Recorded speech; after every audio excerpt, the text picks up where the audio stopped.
Bueno, es maravilloso estar con todos ustedes esta mañana. Saben, la última vez que estuve aquí, no en este lugar en particular, pero sí frente a ustedes, fue hace algunos años haciendo una pequeña serie sobre relaciones. Así que enseñé una vez. La razón por la que lo recuerdo es porque hacía tanto calor que me estaba derritiendo. Y alguien tenía un ventilador justo encima de mí y yo estaba predicando, tratando de alinearme con el ventilador, pero fue un gran recuerdo y hubo una gran respuesta de parte de todos ustedes, tan enfocados y tan deliberadamente deseando saber qué dice la palabra de Dios para mí sobre las relaciones.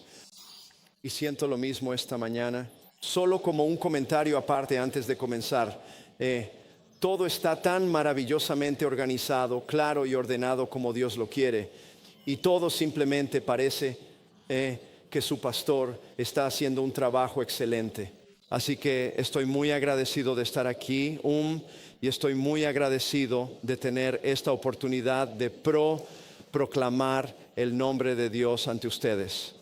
Así que antes de comenzar, inclinemos el rostro en oración, si les parece. Dios Todopoderoso, gracias por esta reunión de tus santos, por reunir a tus amados hijos para alabarte y por tu salvación y todo lo que has hecho, para aprender de ti y de tu palabra, para recordarte al acercarnos a tu mesa.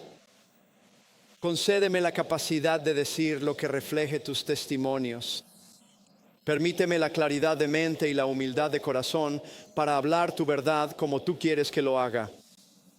Penetra con tu palabra los corazones de tu pueblo y crea en todos nosotros el deseo de acercarnos más a ti y a tu lado, deleitarnos en el plan que tienes para nosotros y ser transformados a la misma imagen de gloria en gloria hasta asemejarnos más a la semejanza del Hijo de Dios.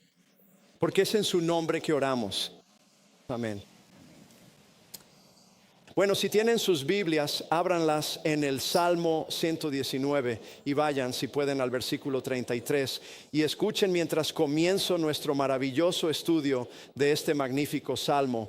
El Salmo 119 comenzando en el versículo 33 hasta el versículo 40 y estaré leyendo de la Biblia estándar heredada.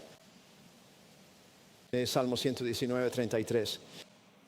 El salmista escribe: Instrúyeme, oh Yahvé, en el camino de tus estatutos, para que los guarde hasta el fin. Hazme entender para que observe tu ley y la guarde con todo mi corazón. Hazme andar por la senda de tus mandamientos, porque en ella me deleito. Inclina mi corazón a tus testimonios y no a la ganancia deshonesta. Haz que mis ojos se aparten de mirar la vanidad y vivifícame en tus caminos. Haz que tu palabra sea firme para tu siervo como aquello que produce temor de ti. Haz que pase mi oprobio que tanto temo, porque tus juicios son buenos. He aquí, anhelo tus preceptos, vivifícame en tu justicia. Esta es la lectura de la palabra de Dios para nosotros esta mañana. Quizás hayas escuchado antes la historia del autor del famoso himno Fuente de la Vida Eterna, Robert Robinson, hace unos 290 años. Él nació en 1735. Y según los historiadores, era solo un niño pequeño cuando su padre murió. En la Inglaterra del siglo XVIII realmente no existía ningún sistema de bienestar social que pudiera ayudarle, así que se vio obligado a trabajar desde muy joven sin un padre que lo guiara, y por eso, como podrías suponer, Robert cayó en malas compañías. Un día su banda de criminales estaba acosando a una gitana borracha, exigiéndole que les leyera la fortuna gratis. Y se dice que mientras ella señalaba con el dedo al joven Robinson, le dijo que viviría para ver a sus hijos y a sus nietos. Por alguna razón, esto tocó una fibra sensible en su corazón y pensó: si voy a vivir para ver a mis hijos y a mis nietos, tengo que cambiar mi forma de vivir. No puedo seguir viviendo como lo hago ahora. Después de eso, Robert Robinson decidió ir a escuchar al famoso predicador metodista George Whitefield, no para aprender de él, sino para interrumpirlo y burlarse de él. Y mientras estaba allí, Whitefield predicaba sobre Mateo 3:7, oh generación de víboras, ¿quién os enseñó a huir de la ira venidera? Robert, por el Espíritu de Dios, cayó bajo un sentido tan intenso de temor que durante 3 años anduvo con esta premonición inquebrantable de su pecado y lo seguía a donde quiera que iba. Les cuento esto porque finalmente el 10 de diciembre de 1755 Robert Robinson encontró lo que él describió como el perdón pleno y gratuito a través de la preciosa sangre de Jesucristo. Y aquel joven que antes era alborotador ahora ardía profundamente en su corazón por Dios. Tenía un deseo de conocer a Dios y de servirle, y decidió viajar por toda Inglaterra si le era posible para empaparse de las palabras de los mejores predicadores de su época. Finalmente, a la edad de 20 años, Robert se convirtió en predicador metodista. 2 años después, en 1757, escribió el gran himno al que me referí, que expresaba su alegría.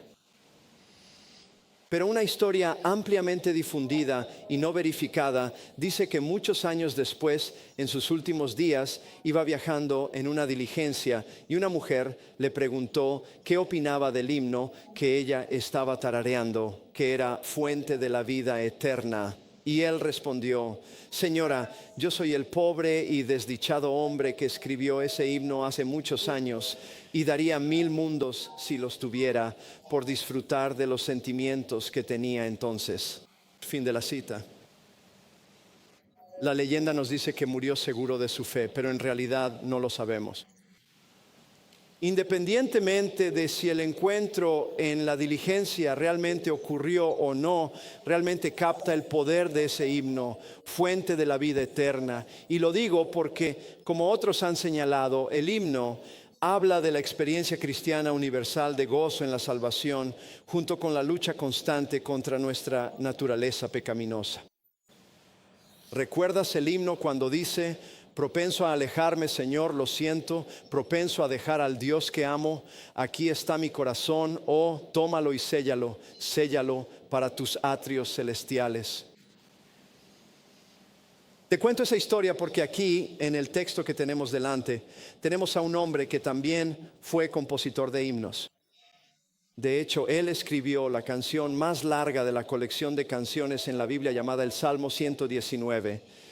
Y en el último versículo de este maravilloso salmo, un versículo que no vamos a explorar esta mañana, el salmista escribe esto, terminando la letra de esta enorme canción. El versículo 176 dice: me he descarriado como una oveja perdida, busca a tu siervo, porque no he olvidado tus mandamientos. Verán, él también era un hombre que anhelaba el avivamiento de lo que una vez disfrutó con Dios. Él también era un hombre que sabía que su corazón era propenso a desviarse y también anhelaba ser fiel y deseaba ser avivado y volver a donde una vez estuvo. Así que escribe el salmo más largo en la historia de las Escrituras como testimonio de su necesidad de estar en la voluntad de Dios. Ahora, probablemente se dieron cuenta por la forma en que leí esto, que aquí tenemos una porción muy poderosa de las Escrituras, una porción muy conmovedora, porque el Salmo 119, desde el versículo 33 hasta el 40, es donde este compositor inspirado, que también anhela que su corazón sea como el del autor de Prone to Wander, dice: yo también dependo de Dios para provocar un cambio en mi corazón. El salmista es un creyente en este pasaje. No podemos estar seguros exactamente de quién es porque la superscripción del Salmo 119 no nos lo dice. El doctor George Simic dice: cuando tengas dudas sobre el Salmo 119, piensa en Daniel, en quien posiblemente podría ser el autor. Pero sea quien sea el escritor inspirado, él afirma que Yahvé es su Dios y que él mismo es su seguidor. Se llama a sí mismo siervo de Yahvé en el versículo 38. Y lo que está escrito bajo la inspiración del Espíritu Santo es este llamado profundamente personal e individual para un avivamiento en su propia alma. Y no parece ser un llamado a la salvación, sino un llamado a la expansión de su corazón. Y si ese término te resulta familiar, es porque puedes regresar al versículo 32, el versículo justo antes de nuestra sección aquí, donde él dice: Correré por el camino de tus mandamientos porque tú ensancharás mi corazón. Así que aquí tenemos a un santo del Antiguo Testamento, un creyente en el único Dios verdadero, que percibe en su propia alma la necesidad de ser vivificado nuevamente, no porque esté perdiendo su salvación, ya que está firmemente en las manos de Dios mismo, sino por sus propias tentaciones al pecado y sus propios fracasos en la vida. Y eso es lo que tenemos ante nosotros esta mañana. James Montgomery Boyce, comentarista, dijo una vez: no avanzamos mucho en el Salmo antes de descubrir que él es muy parecido a nosotros, al menos en el sentido de que aún no ha llegado a ser como la persona feliz y bendecida que está describiendo. Quiere serlo, pero aún no ha llegado allí. Fin de la cita. Ahora, si observas este salmo un poco más de cerca conmigo, verás que tiene cierta estructura y quiero repasar esa estructura contigo, porque es muy importante para ayudarte a discernir cuál es el mensaje aquí. Primero, tenemos una petición inicial en el versículo 33, seguida de 6 súplicas apasionadas que veremos desde el versículo 34 hasta el 39, y luego hay una declaración final en el versículo 40 que nos dice exactamente cuál ha sido el objetivo de su instrucción para nosotros.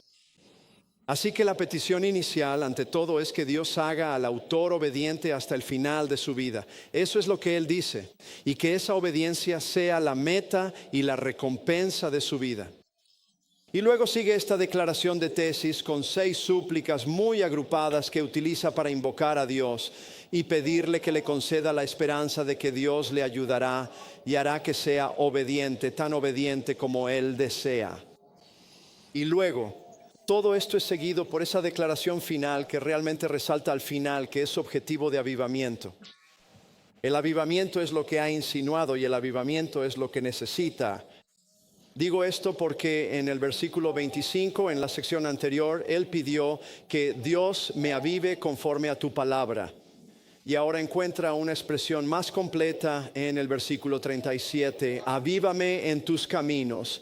Y finalmente en el versículo 40, avívame en tu justicia. Así que lo que tenemos aquí en este salmo acróstico, y digo que es acróstico porque el salmo tiene una letra del alfabeto hebreo que inicia cada una de estas secciones, y las estrofas son de 8 versículos y continúan así hasta el final, lo que significa que va a comenzar esta estrofa con la letra hebrea Hey. En esta sección tienes una oración urgente a Dios por una transformación personal, un avivamiento personal en su propio corazón, y este avivamiento, nos está diciendo, solo puede venir de Dios. No hay otra fuente que pueda acercarlo a Dios en este avivamiento, y por eso él confiesa que quiere que este avivamiento ocurra en su vida. Por eso he titulado el mensaje de este sermón Avivamiento espiritual y la palabra de Dios. Avivamiento espiritual y la palabra de Dios. Ahora, como muchos de ustedes probablemente saben, hubo un periodo en nuestro país al que nos referimos como el Gran Despertar. Y el Gran Despertar ocurrió en los días de Jonathan Edwards y George Whitefield en el siglo XVIII, durante los tiempos justo antes de la Guerra de la Independencia, cuando comunidades enteras de creyentes e iglesias estaban experimentando un avivamiento espiritual masivo en su entorno, donde pueblos enteros, condados enteros, estaban viviendo este resurgimiento masivo de despertar espiritual en la vida de las personas allí.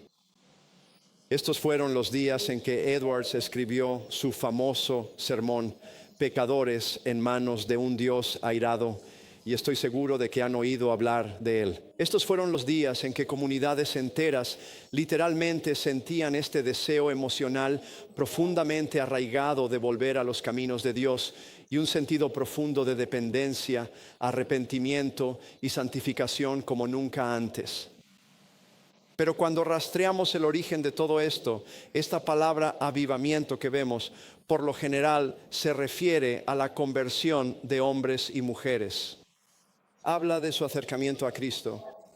Se refiere incluso a los niños que vienen y se arrodillan ante Cristo. Esa es la idea de avivamiento. En otras palabras, ese movimiento arrollador que ocurrió durante los días de Edwards y Whitefield fue literalmente un acto sobrenatural de Dios, creando un sentido generalizado de convicción en los corazones de personas que profesaban ser cristianas, que iban a la iglesia, porque todos iban a la iglesia en esa época, pero que en realidad no eran cristianos en absoluto. Pero así no es, solo para que lo entiendas, así no es como ocurre la idea de avivamiento personal aquí en el Salmo 119.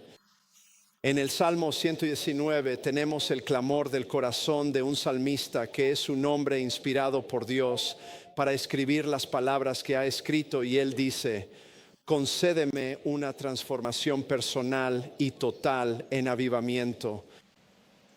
Así que es importante profundizar un poco más en esta idea de lo que es el avivamiento personal antes de que continúe con el pasaje, porque por alguna razón el Espíritu de Dios ha enfocado sus esfuerzos en esta idea de avivamiento personal más en el Salmo 119 que en cualquier otro lugar de las Escrituras.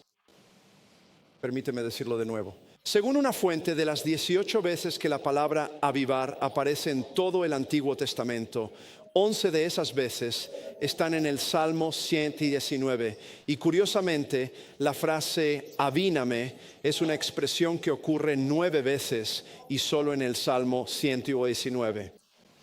Permíteme repasar esto contigo. Si miras el versículo 88, dice: avívame conforme a tu misericordia, para que guarde el testimonio de tu boca. Versículo 93: jamás me olvidaré de tus preceptos, porque por ellos me has vivificado. Versículo 107: estoy muy afligido, avívame, oh Yahvé, conforme a tu palabra. Versículo 149: escucha mi voz conforme a tu misericordia, avívame, oh Yahvé, conforme a tus ordenanzas. Versículo 156: muchas son tus compasiones, oh Yahvé, avívame conforme a tus juicios.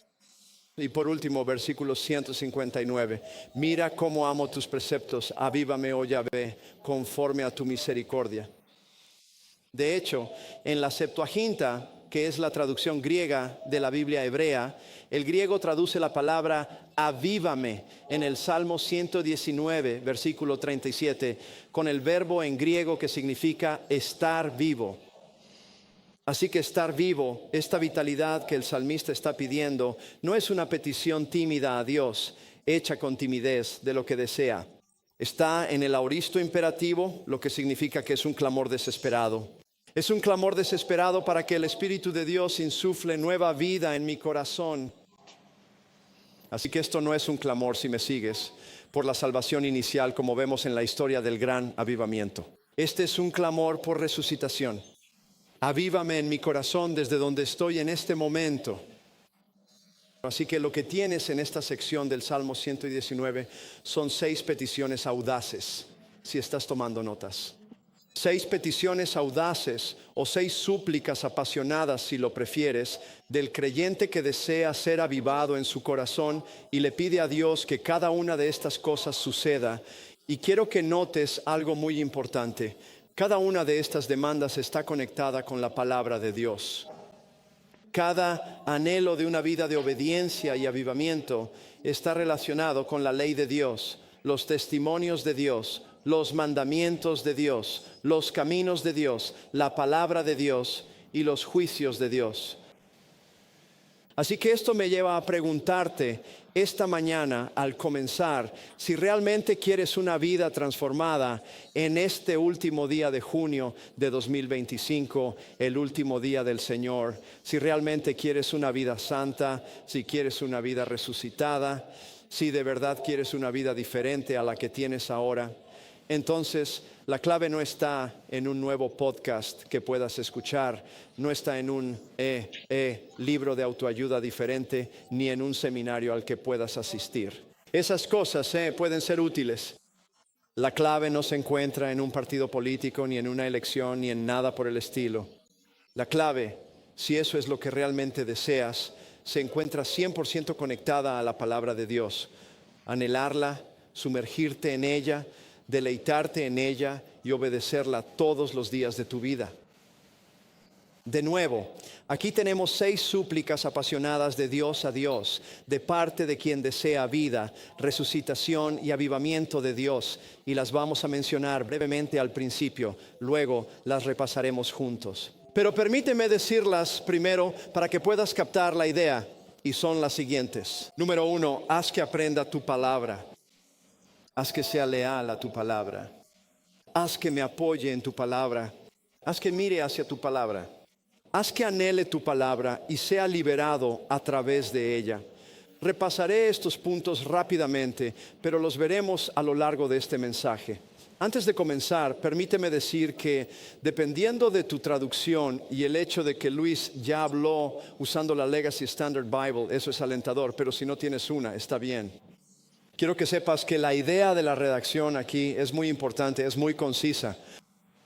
Si tienes la traducción New American Standard, por ejemplo, en estos versículos encontrarás expresiones como dame, hazme, inclina mi corazón, aparta mis ojos, establece tu palabra, quita mi deshonra. Pero no tienes, como habrás notado cuando leí de la Legacy Standard, haz que, haz que, haz que, haz que. Entonces, ¿por qué es eso? Te preguntarás, o al menos yo me lo pregunté.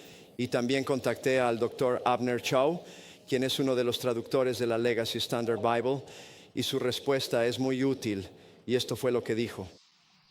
Él dijo, cada uno de los verbos hebreos que se encuentran al principio de cada uno de esos versículos está en hipil y es causativo. Todos comienzan con la misma letra, hey, y así, para mostrar tanto la aliteración del idioma como para captar el sentido, que es causativo.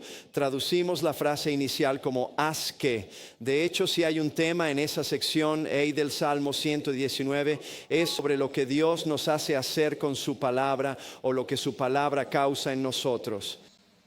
Fin de la cita. Así que, aunque estas palabras pueden ser diferentes en tu traducción dependiendo de la versión que tengas, el hecho es que cada sección del Salmo 119 comienza con una letra diferente, y en esta sección es la letra Hey o H si lo prefieres, y debido a que cada una de estas peticiones es causativa, lo que simplemente significa en hebreo, que implica que el escritor está implorando a Dios que cambie esto, haz que yo sienta esto, haz que yo actúe de esta manera. Entonces tienes esta maravillosa traducción de haz que. Y solo quiero poner eso en primer plano en tu mente, porque independientemente de la traducción que tengas, claramente lo que tienes aquí es al autor suplicándole a Dios que haga algo por él que él no puede hacer por sí mismo. Él está pidiéndole a Dios, está rogándole a Dios, está suplicándole a Dios que haga una obra en su corazón que él no puede realizar por sí solo. Eso es lo que tenemos aquí en esta gloriosa sección que tenemos delante. Pero antes de que veamos estas 6 peticiones individualmente, solo quiero que miremos la gran introducción de la que hablé primero en el versículo 33, que actúa como el comienzo de todo y es el inicio de su oración. El versículo 33 dice, instrúyeme, oh Yahvé, en el camino de tus estatutos para que lo guarde hasta el fin. En otras palabras, Él está diciendo desde el principio, necesito que tú, oh Yahvé, me instruyas, me enseñes, seas mi tutor divino, con el objetivo de que yo sea fiel hasta que se acaben mis días. El término hebreo aquí que significa fin es otra opción. Podrías decir mi recompensa. De hecho, el Salmo 19:11 lo traduce de esa manera. Ambas son posibles. Pero lo que él está diciendo es, instrúyeme, oh Señor, en el camino de tus estatutos hasta que muera.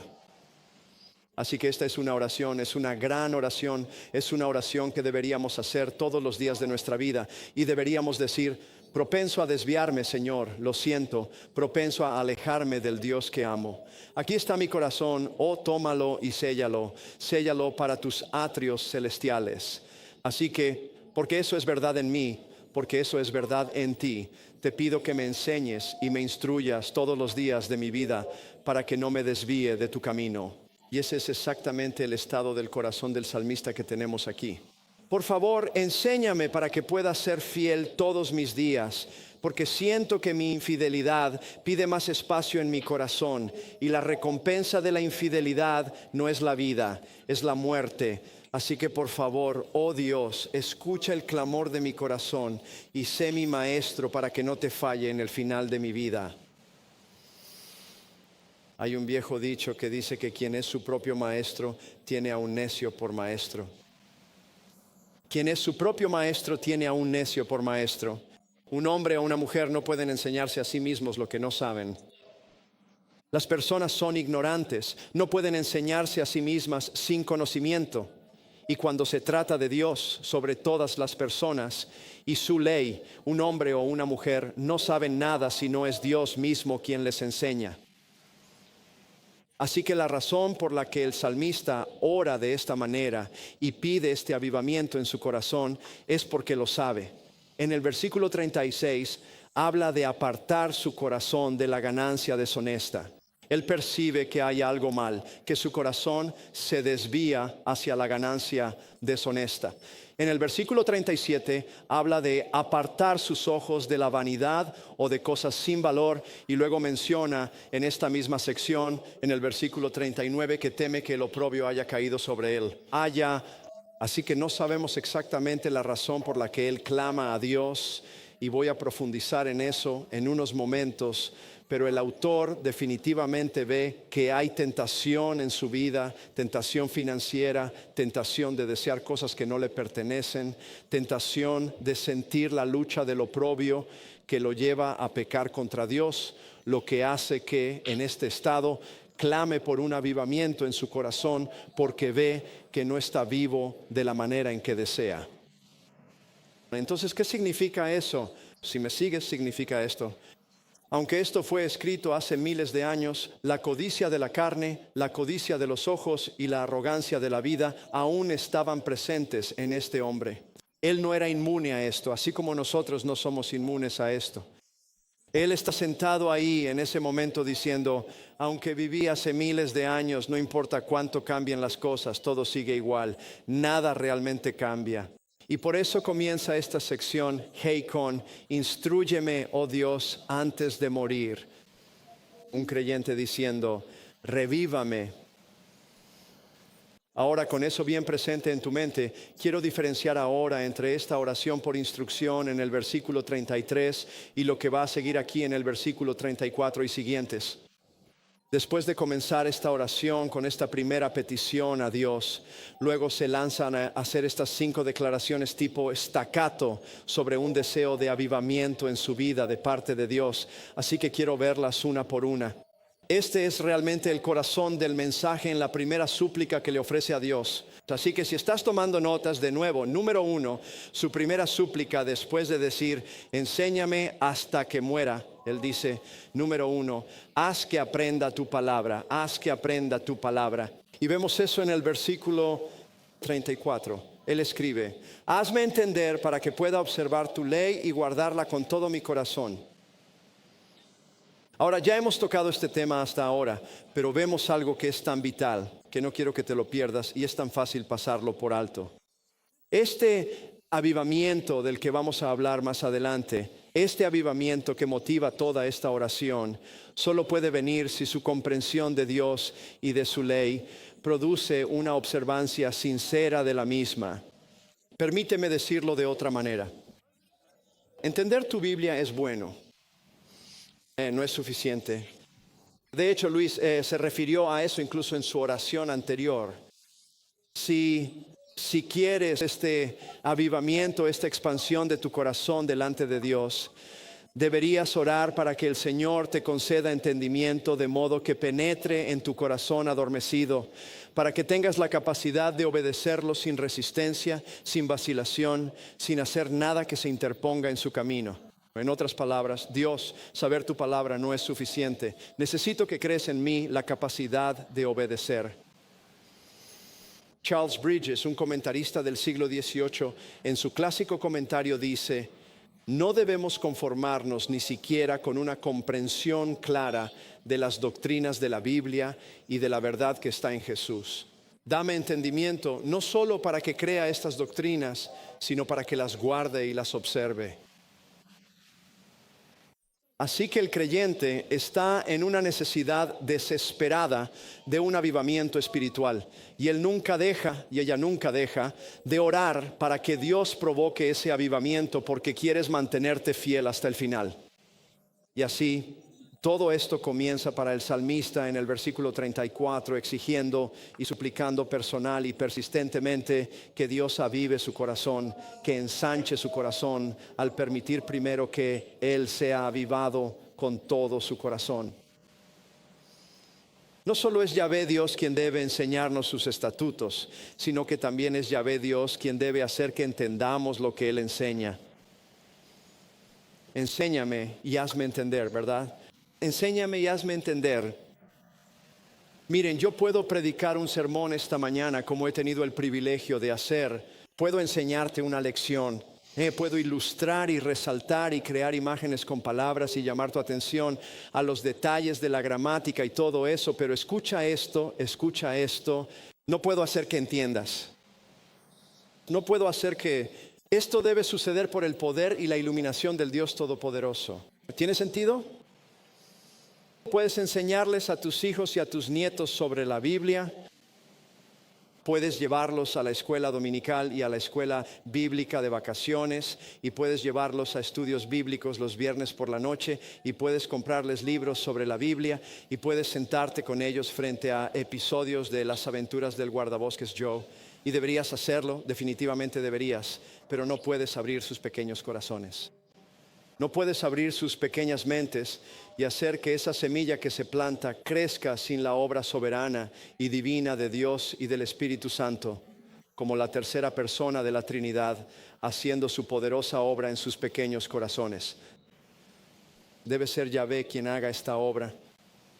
Debe ser Yahvé. Así que él le suplica a Dios que haga que ese entendimiento ocurra en él.